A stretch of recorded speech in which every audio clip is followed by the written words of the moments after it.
안녕하세요. 절대갑TV의 명품 PD 한PD입니다. 여러분, 이제 선거철이 얼마 안 남았죠. 그죠? 이제 선거 전초전이라고 봐야 되겠죠. 선거 전초전에 맞춰서, 공약들이 쏟아져 나오고 있어요. 여당 정부에서도 나오고 있고, 그 다음에 지자체별로, 지역구별로 나오고 있고, 특히, 선거 공약 때 제일 민감한 게 뭐냐면, 광역교통망 개선이죠. 그죠? 지하철 노선이 어떻게 들어가냐라는 얘기가 나오는데, 예를 들어 이번에 김포에 5호선을 연장한다. 기타 등등. 그죠? 계속 나올 거예요, 아마. 자, 여러분, 근데, 여러분도, 충청도, 여기 지역도, 지방도 마찬가지고, 나오고 있어요. 근데 아무 의미가 없어요. 여러분, 결론적으로 선거철에 나오는 광역교통망, 지하철 노선 연장, 다, 좀 극단적으로 얘기하면, 다 그냥, 새빨간 거짓말이다. 라고 보시면 돼. 예전에도 선거 때도 많은 얘기들이 나왔는데, 하나도 진행된 게 없어요. 진행된 게 없고, 그리고 그런 대규모 국가 예산이 들어가는 것은 절차가 있는 거예요. 예비 타당성 조사, 그죠? 쉽게 얘기해서, 어디야, 예전에 인천 지하철 2호선인가? 2호선 연장해가지고, 은계를 지나서 저쪽으로, 어디죠? 신안산소 쪽인가? 그쪽으로 연결한다고 그랬는데, 그런 얘기 나오지도 않잖아요. 그죠?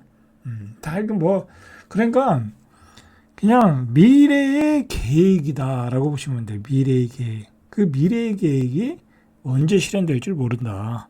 라고 보시면 돼.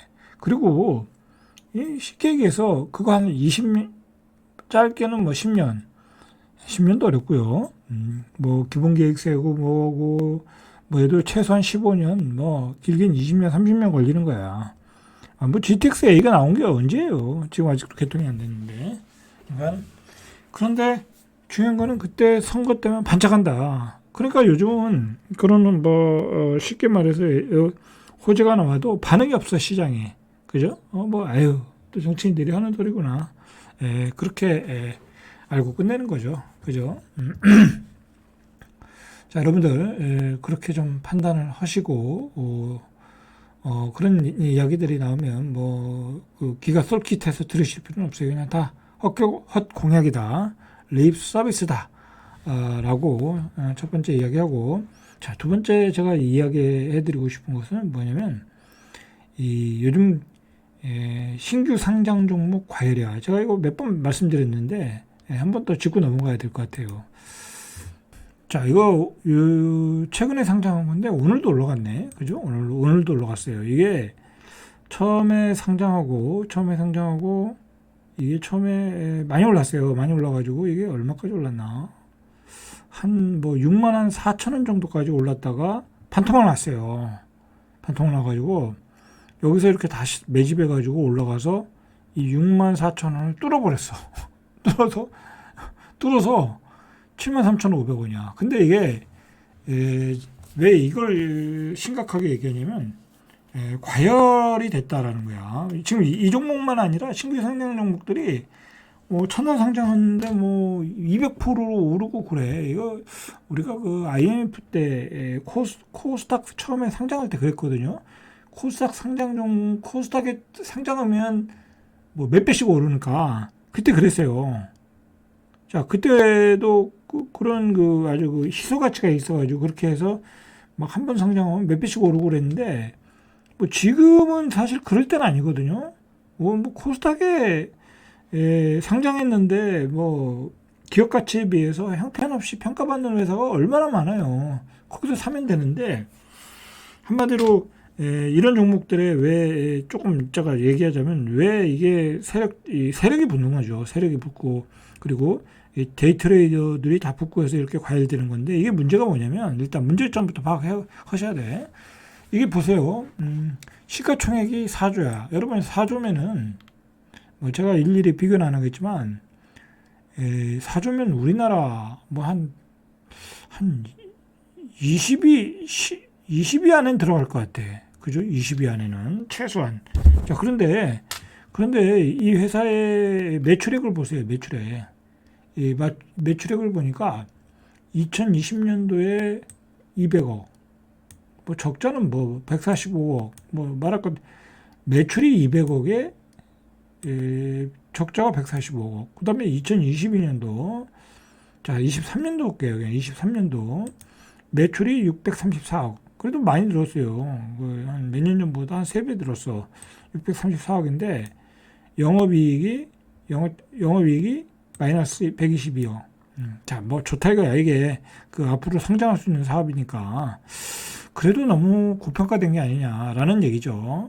자, 이 고평가됐다라는 게 뭐 퍼가 나오질 않네, 아예 퍼가. 그리고 PBR은 그러니까 이제 자산가치죠, 자산가치. 이 자산가치가 111배. 그렇다 이거야. 이게 이제 문제가 뭐냐면 여기서 이렇게 계속 이게 계속 올라갈 수 있는 이유가 뭐냐면요. 일단 그거부터 하셔야 돼. 신규 상장 종목이니까 이 유통 물량이 한꺼번에 쏟아져 나온다고 시장에. 그러면 이게 돈 많은 세력들이 그냥 밑에서 다 잡아가지고 올려버린다고. 뭐 물량 다 들고 있으면 이거 어떤 세력 특정한 세력들이 물량을 다 들고 있으면 이거 올리는 거는 뭐 지들끼리 주고받고 하다 보면 제 개인적인 생각이에요. 제 개인적인 뭐 뇌피셜이 좀 들어간 얘기예요. 실제로 뭐 어떤지 몰라도 그래도 이렇게 올라가는 데는 조직적인 어떤 세력이 개입이 돼 있지. 개입이 안 됐다고 볼 수는 없지. 그죠? 근데 이 밑에서 매집을 다 해놓고 이렇게 올리면 끝도 없이 올릴 수 있다고. 그죠? 뭐 그게 에코프로 BM, 에코프로 뭐 그런 거 아니었어요? 그죠? 자, 오늘도 외국인이 샀어. 그죠? 외국인이 왜 샀을까? 이게 이런 게 다 세력들이지, 이런 게. 그죠? 이해가 안 가죠? 그죠? 이해가 안 가는 거야. 뭐 주식시장은 원래 이해가 안 가는 거예요. 그래서 여러분들이 주식을 해서 돈을 벌 수가 없는 거야. 그죠? 저는 여기서 샀어요. 여기서 사가지고, 여기서 팔았어. 뭐 이거 이 정도면 적당히 먹고 판 거야. 뭐 이렇게까지 올라갈 줄을 누가 알겠어. 모르는 거야. 여기서 사는 것도 어려운 거고, 그죠? 이 회사가 어떻게 될지 모르니까. 그냥 조금 사서 여기서 팔아봤어. 한번 테스트 해본 거죠. 자, 근데 여기서 이제 일반인들이 이렇게 올라가면 계속 따라 들어온다. 자, 근데 이게 문제가 뭐냐면, 공매도가 없어지니까 이런 거야. 공매도가. 그지? 공매도가. 그래서 공매도가 없어지면 이런 문제가 생기는 거야. 근데 문제는 뭐냐면, 또 다른 문제가 뭐냐면, 이런 주식이 막 올라가면, 다른 우량한 주식들의 이 재화가 분배가 안 되는 거야. 그런데 투자 안 하지. 이런 화끈한 주식에 투자를 하고 막 들어오는 거야. 그러면 이게 꼭지를 치고 일반인들은 다 물리고 결국은 이 주식은 적정한 가치로 내려가게 돼 있다고. 그죠? 결국은 세력들이 다 빠지고 나가면 적정한 가치로 내려간다니까. 그때 여러분들이 다 물려가지고 그냥 세워라 하면서 고통스러운 세월을 가는 거야. 자, 그래서 여러분들 특히 제 방송을 보시는 구독자분들은 이런 주식은 손을 대지 마시는 게 좋아요. 특히 이게 그러다 보니까 꼴뚜기가 뜨니까 뭐 망둥이가 뜨니까 뭐 꼴뚜기도 뛴다. 뭐 그렇게 돼가지고 다른 신규 상장 종목들의 과열이 일어나고 있단 말이야. 자, 그러면 거기서 다 고점에 걸려서 평생 그 가격이 안 올 수도 있다라는 얘기야. 그죠? 카카오처럼. 카카오 18만 원 이제 가겠어요? 그죠? 안 가겠죠? 그죠? 자, 높아심에서 말씀드렸어요. 자, 오늘 대체적으로 부동산 얘기보다는 여러분들이 이 사기를 안 당하는 방법, 이 금융시장에서 그런 것들을 제가 요즘 막 좀 교육을 하고 있어요. 잘 들으셔야 돼. 뭐 평생 고생해서 번 돈, 그죠? 퇴직금 받은 돈, 뭐 이런 주식 들어갔다가 홀라당 까먹어봐. 큰일 나는 거잖아요. 그죠? 자, 그래서 사기를 안 당하는 방법을 알려드리는 거예요. 자, 지난 정부가 아니죠. 지금 현재 정부죠. 현재 정부의 경제 정책의 실패는 금리를 안 올렸다라는 거야. 금리를 많이 올린 것 같지만 안 올렸어요. 그죠? 미국 금리처럼 안 올렸어. 오늘도 보니까 터키죠, 옛날에. 그 나라가 금리를 또 올려가지고, 뭐, 올해는 뭐 40% 올렸다나? 뭐, 그러지 않으면 물가가 안 잡히니까. 그죠? 그런 그런 나라는 물가가 안 잡히니까 금리를 40% 올렸대. 그럼 물가가 잡히겠지. 그러니까 우리가 그저께 봤듯이 그 국민의 10대 품목들이 2배 반, 뉴욕보다도 더 비쌌다. 그리고 우리가 지금 물가 폭등 때문에 결국은 서민들이 생활이 쪼그라들고 그다음에 경기는 침체되고 그런 거 아니에요? 그런 이유가 금리를 안 올려서 그런 거야. 집값도 안 잡히고, 그죠? 금리를 안 올린 이유다. 그래서 추경호 부총리의 경제정책은 실패했다라는 게 어떤 전문가들의 의견이에요. 자, 그런 와중에서 또 이게 선거 공약이 또 나왔어. 뭐가 나왔냐면, 청년들에게 연 4.5% 금리로 분양가 80%까지 대출해주겠다, 일단. 근데 이게 4.5가 아니더라고. 자세히 내용을 보면.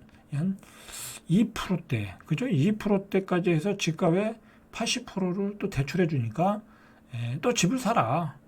선거철이 됐으니까 이제, 이 청년들의 표가 중요하잖아요. 그러니까 마구 쏟아내더라고.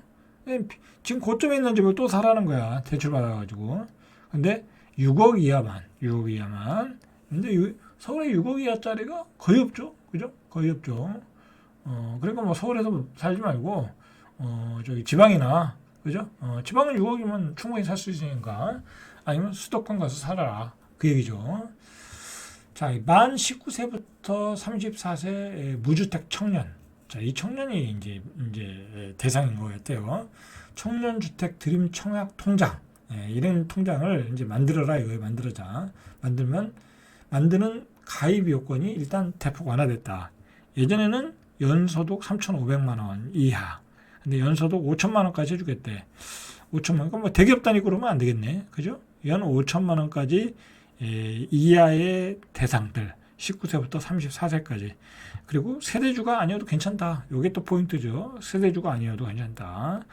그리고 납입 한도도 월 50에서 100만 원, 100만 원까지 저금해라. 이자율은 4.5% 주겠다. 이자율을 4.5% 준다는 얘기예요. 이자율을 4.3에서 4.5 뭐 최대로 주겠다라는 얘기예요. 그러면 이 해당 통장으로 청약에 당첨되면 그게 이제 일종의 청약 통장인가 봐요. 만기가 최대 40년에 달하는 청약 주택 드림 대출을 해주겠다. 그러니까 청약 주택 드림 대출 해주겠다. 집 문제를 해결해 주겠다. 그죠? 그러니까 결혼해라. 실질적인 내용을 보시죠. 최저 2.2%. 최저 2.2니까 조금 올라갈 수 있겠죠. 그죠? 고정금리를 주겠대. 고정금리로. 그리고 분양가의 80%까지 구입자금을 대출받을 수 있게 해주겠다. 근데 여기서 또 애를 낳으면 또 깎아주겠대, 대출을. 그죠? 그러니까, 뭐 결혼해볼 만하죠. 그죠? 결혼할 계획이 있는 사람한테는 혜택이 되겠죠. 이제 당첨이 된다고 하면. 그죠? 돈이 없어도. 그러니까 이게 우리 사회가 어떤 그 돈이 없는 청년들에게, 흑수저 청년들이죠. 어떤 돌파구를 마련해 주는 거예요. 쉽게 얘기해서. 정책은 나쁜 정책은 아니에요. 좋은 정책이에요. 그죠? 돈이 없는 청년들에게 집 때문에 결혼을 못 하잖아요. 그죠? 그러니까 80%까지 대출해주고 아이까지 나면 2.2에서 1.1%까지 주겠다. 괜찮죠? 새 아파트만 준다면. 자, 우대금리를 다 적용하니까 최저 1.5%의 고정금리. 괜찮은 거죠. 그죠? 괜찮은 거예요. 1.5에 40년을 고정금리를 준다고 하면 내가 월세 사는 것보다 100번 난 거지. 그죠? 100번 난 거지. 예컨대 무주택 청년이 분양가 3억 4천 원 상당의 경기도 남양주 왕수, 이제 신도시 전용 면적 60제곱미터 한 25평이죠. 분양받고 최저금리 1.5%를 받으면 원리금이에요. 원리금 상환액이 월 73만 원.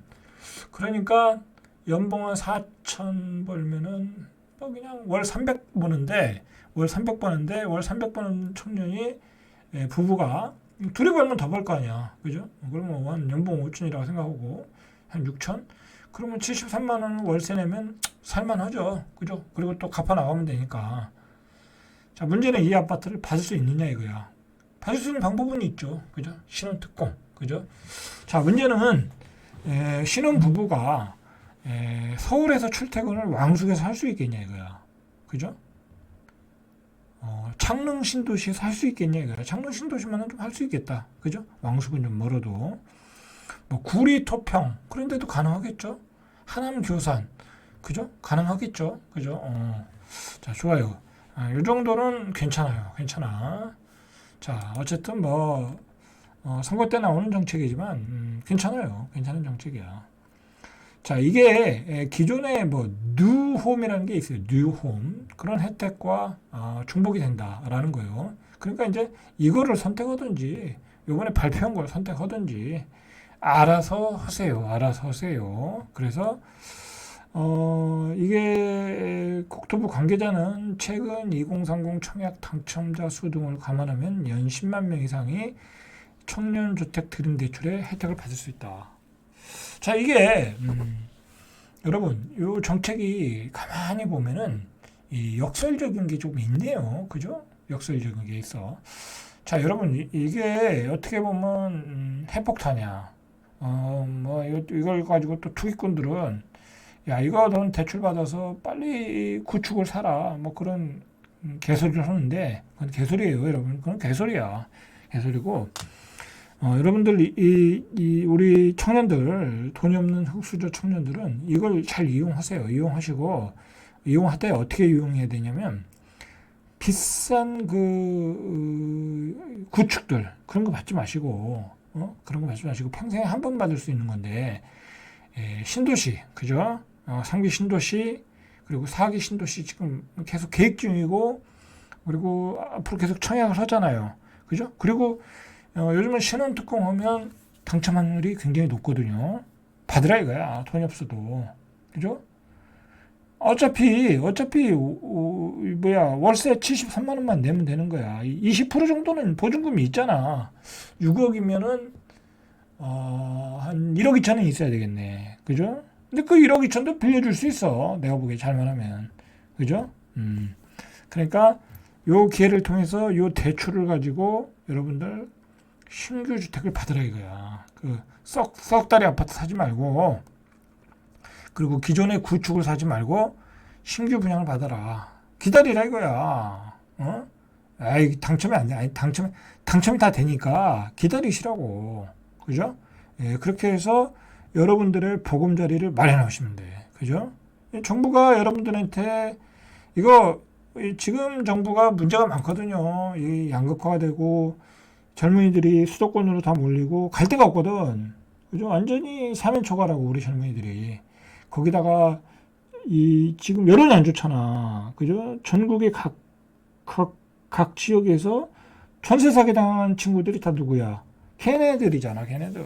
그래서 맨날 데모하고 있잖아, 지금. 그죠? 전세 사기 당해가지고. 그리고 지금 여론이 좋겠어요? 자, 그 안 좋은 여론에 이 정책을 들고 나온 거야.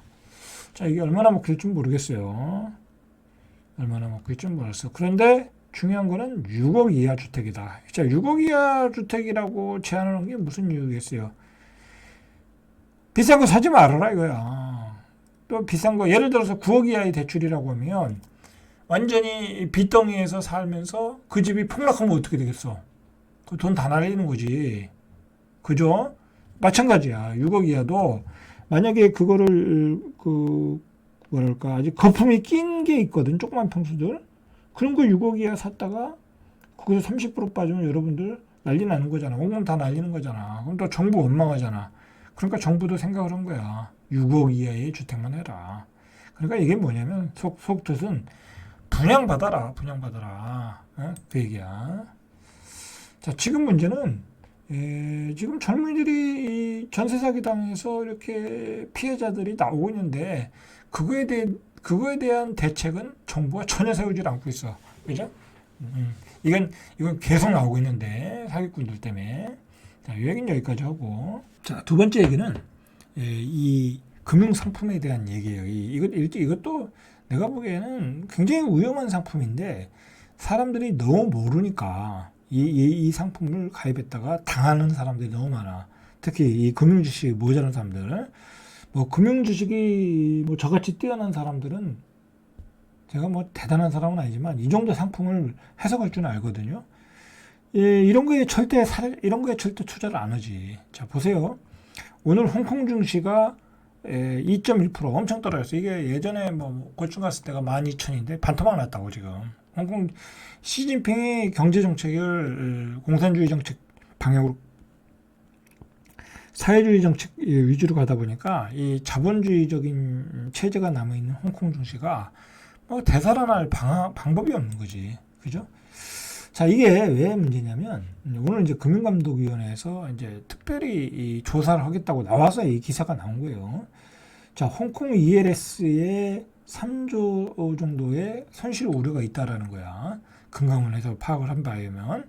그래서 이 3조 손실이 어디서 많이 나냐면 이제 대형은행, KB국민은행 이런 데서 이제 손실이 나서 조사를 하겠다라는 거야. 이게 무슨 상품이냐면 예를 들어서 홍콩 증시가 뭐 만에서 뭐 한 8천까지 사이에 있다고 한다고 하면 당신이 여기다가 뭐 투자를 하면 고정금리가 은행 고정금리가 5%인데 한 8%를 주겠다. 만에서 뭐 8천 사이에 있다는 전제하에 그런 상품이야. 일종의 옵션인 거야, 옵션. 옵션. 근데 여러분 이게 어떻게 보면 계획된 금융 상품이라 이것도 돈을 버는 사람이 있고 돈을 잃는 사람이 있는데 어떻게 이익을 그렇게 쉽게 주겠냐고. 그리고 여러분들 5%를 금리 받으면 됐지 거기서 3% 4%를 더 먹겠다고 이런 위험한 상품에 들어가겠냐고. 에이, 그렇게 이제 은행 입장에서는 그렇게 했겠죠. 아, 홍콩 증시가 지금 12,000인데 이게 6,000 가겠습니까? 반토막 나겠습니까? 이제 그렇게 해서 아마 이제 물건을 팔아먹었을 확률이 높다고. 그죠? 그렇게 해서 근데 중요한 거는 이걸 듣는 사람들이 뭔 말인지 몰라. 이거 뭐 거의 뭐 은행 금리에다가 더 플러스 돼서 나오는 상품입니다. 뭐 그런 식으로 가입을 했겠지. 그죠? 대부분이. 이게 옛날에도 문제가 됐고 계속 문제가 되는데도 이런 상품을 계속 팔아먹고 또 하고 그러더라고. 은행 입장에서는 이런 상품을 팔면 돈이 되니까. 자, 근데 중요한 거는 홍콩 증시가 진짜로 반토막이 나버려 있으니까 이게 반토막이 나버리면 이게 손실로 처리해 버린다고. 손실로 처리한다니까. 그래서 이게 기간이 없으면 상관없어요. 왜냐하면 기간이 있으면 기간이 뭐 홍콩 증시가 다시 뭐 6천 갔다가 8천 안으로 들어오면 되니까. 근데 이게 만기가 있는 거라고.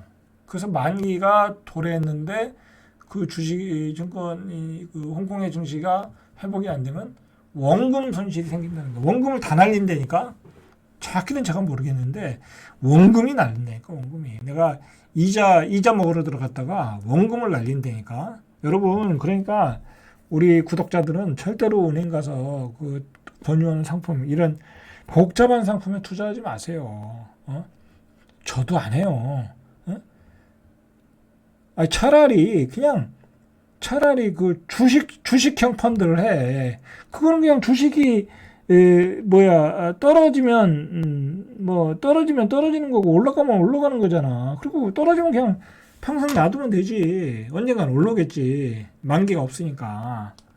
이런 복잡한 상품 하지 말라고. 이게 다 금융공학적으로 이게 반사기라고, 반사기. 그죠? 절대로 하지 말아라.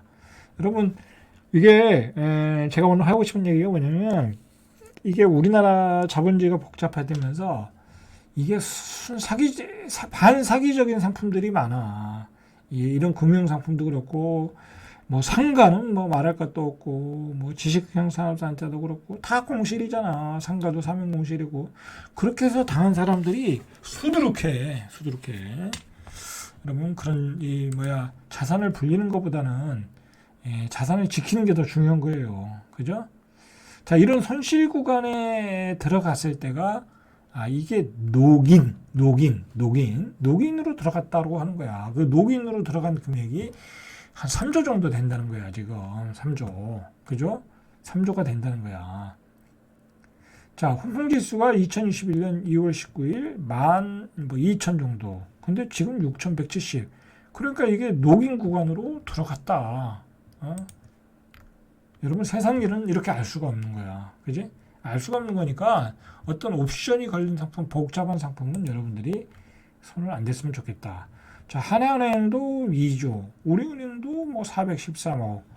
이 녹인에 들어간 규모가 그렇다는 거야. 녹인에, 그러니까 손실, 완전히 원금 손실 구간에 그 지수가 회복이 안 되면 그런 금액이 뭐 5조 정도, 그죠? 5조 정도.